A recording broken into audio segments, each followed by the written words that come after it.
สวัสดีข้าพเจ้าเองชื่อนางบิดาคำอุปมาตอนนี้อายุ31 ปีนักบินอยู่สังกัดบริษัทลาวสกายตื่นเต้นหลายเราถ้ามาดนแล้วฮะนะฝึกมาก็เกือบปีหนึ่งแล้วสุดท้ายเขาก็เฮ็ดได้ปอยมื้อนี้เป็นกัปตันสมบูรณ์เนาะโดยขายังสั้นอยู่เลยมื้อนี้ฮู้ก่อนบอกว่าสิได้มีพิธีแบบปอยแบบนี้ได้ฮู้ก่อนบ่มีแต่ฮู้ว่าอันสิปอยแล้วก็บ่ฮู้ว่าเป็นทางของการเพิ่นจัดให้ขนาดนี้นะรู้สึกเป็นเกียรติแล้วก็ตื่นเต้นหลายเลยโอเคแล้วก็อยากให้ฝากถึงน้องๆผู้ที่ว่า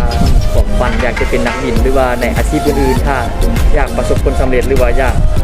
ไปฮอดจุดที่ว่าตัวเองใฝ่ฝัน